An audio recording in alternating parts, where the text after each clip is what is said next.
Hello বন্ধুরা, welcome back to my channel Argha lovely life. তোমরা কেমন আছো? আশা করি ভালো আছো, আমিও ভালো আছি। তো চলো আবারও আজকে তোমাদের কাছে একটা নতুন ভিডিও নিয়ে চলে এলাম। আজকে বাড়িতে করে দেখাবো তোমাদেরকে পুজোর মন্ডা দোকানের মতো। তো চলো, প্রথমে ছানাটা কেটে নিয়েছি। তো দেখো আমার ছানাটা কত সুন্দর, একেবারে থকা থকা ছানাটা কাটা হয়ে গেছে। তো আমাদের বাড়িতে প্রতিদিনই তো ছানা কাটা হয়, তাই বাড়িতে জলটা রাখা হয়, ছানার জল। তো সেই ছানার জল দিয়েই দেখো আমি ছানাটা কেটে নিয়েছি। তো ছানাটা কেটে জলটা, টক জলটা গড়িয়ে নিয়েছি। তো এরপর ভালো করে দুবার তিনবার করে ধুয়ে নেবো, যাতে টক ভাবটা বেরিয়ে যায়। ভালো করে ছানাটা ধুয়ে নিলে তাহলে মন্ডাটা টোকো ভাবটা থাকবে না, নাহলে না ধুলে মন্ডাটা টকটক লাগবে। তো ছানাটাকে তাই ভালো করে ধুয়ে নিতে হবে। তো ধুয়ে নিয়ে দেখো বন্ধুরা, ছানাটা আমার এই পরিমাণে এসে দাঁড়িয়েছে। তো যাই হোক, চলো এরপর একটা কড়াই, ভালো একটা কড়াই নিয়ে, মানে যেটা রান্না বান্না হয় না, কারণ এটা আমাদের পুজোর তৈরি হবে, তো তাই একটা কড়াই, আমাদের এটা পুজোর জিনিসই করা হয় এই কড়াইতে।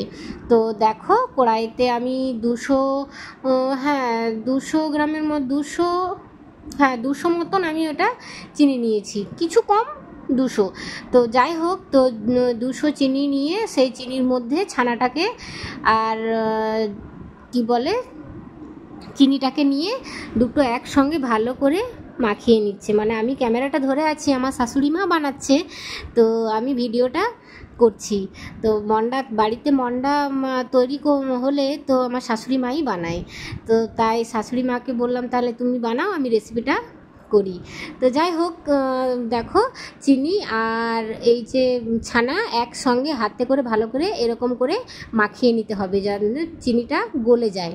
তো এইভাবে দেখো মাখিয়ে নিয়ে এই পর্যায়ে এসে দাঁড়িয়েছে। তারপর গ্যাসের চুলোটা ধরিয়ে নিতে হবে।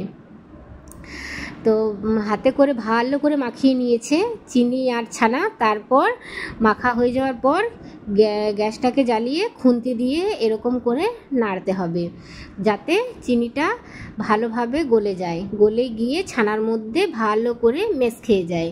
তো যাই হোক বন্ধুরা, তো আমার এই রেসিপিটা তোমাদের কেমন লাগলো অবশ্যই জানিও। আর বাড়িতে বানিয়ে দেখো, এটা খুব সহজ উপায়ে, খুব সহজ মানে পদ্ধতিতে, খুব তাড়াতাড়ি এই মন্ডা বাড়িতেই তৈরি করে নিতে পারবে পুজোর জন্য। তো এরকম করে অনবরতই নাড়া দিতে হবে, কেননা নইলে তলাতে লেগে যাবে চিনি আর ছানাটা। তো সবসময়তে এভাবে নাড়তে হবে। দেখো কত সুন্দর ফুটে এসেছে, যত ফুটে আসবে তত তাড়াতাড়ি করে নাড়া দিতে হবে, নইলে সাইডে সাইডে লেগে যাবে। তো এরকমই হালকা হাত দিয়ে এরকম করে অনবরতে নাড়তে থাকতে হবে, তাহলে দেখবে এই তলাতে লাগবে না। তো এরকম করে নাড়তে নাড়তে নাড়তে নাড়তে এরকম করে একবার করে তুলে তুলে দেখছি আমার শাশুড়ি মা যে কীরকম মানে পাকে এসেছে। সেরকম নাড়তে নাড়তে এরকম পর্যায়ে এসেছে, তখন এরকম পর্যায়ে যখন আসবে চুলোর ফ্লেমটা বন্ধ করে দিতে হবে। তো চিনি তো তাড়াতাড়ি টেনে যায়, ওই জন্য চুলোটাকে বন্ধ করে দিয়েছে। তো দেখো এরকম পর্যায়ে যখন আসবে তখন চুলোটাকে বন্ধ করে দিতে হবে। এই যে এরকম এরকম ঘনত্বে নিতে হবে, এরকম একটু মানে কম পাতলা ঘনত্বে চুলোর আঁচটা বন্ধ করে দিতে হবে, তখন টানতে হবে। তো দেখো আমি ফ্যান চালিয়ে দিয়েছি যাতে তাড়াতাড়ি মানে এটা টেনে যায়। ফ্যানটা চালিয়ে তারপরে অফ করে দিয়েছি সঙ্গে সঙ্গে। তো দেখো কতটা টেনে গেছে, কীরকম পর্যায়ে এসে দাঁড়িয়েছে।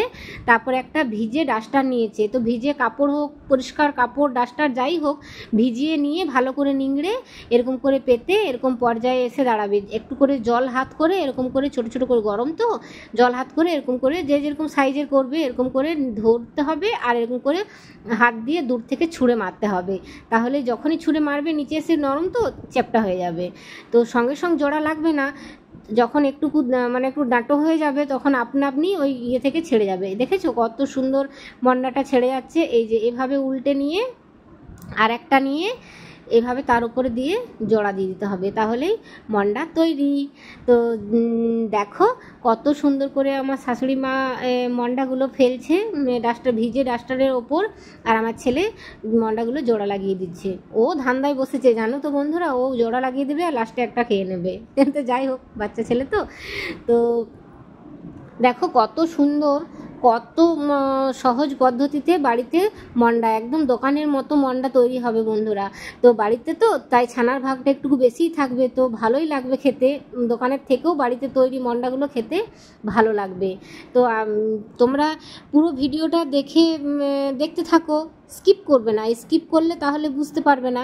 তো দেখো এরকম করে যখন একটু একটু করে শক্ত হয়ে যাবে তখন এই যেরকম করে জল হাত করে এরকম করে নিয়ে মাখিয়ে তো ছুঁড়ে মারবে আর এরকম মন্ডা তৈরি হয়ে যাবে। তো আমার ওই ছানা আর চিনি দিয়ে ঠিক 12 থেকে 13 জোড়া আমার মন্ডা হয়েছে।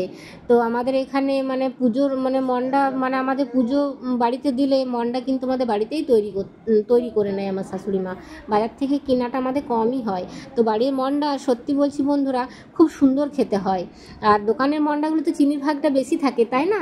সব দোকানে সমান থাকে না, সব দোকানে হয় না, কিন্তু আমাদের এখানে দোকানের মন্ডাগুলো চিনির ভাগটা বেশি থাকে, তাই বাড়িতে মন্ডা করলে খুব সুন্দর হয়। তো আমাদের ছানাটার চিনিটা সম পরিমাণে থাকে। তো আমাদের পুজো দেওয়া হবে, আমাদের এখানে শ্রাবণ মাসে সব মানে গ্রামে যতগুলো ঠাকুর মন্দির আছে সব মন্দিরে পুজো দিতে হয়। তাই আমাদের কালকে তো শনিবার, তাই তো পুজো দেবে, তাই আজকে কিছু মন্ডা বানিয়ে নিয়েছে। তো দেখো আমাদের 12টা থেকে 13টা মন্ডা হয়েছে, মাছি বসছে গো। তো যাই হোক বন্ধুরা, কেমন লাগলো জানি।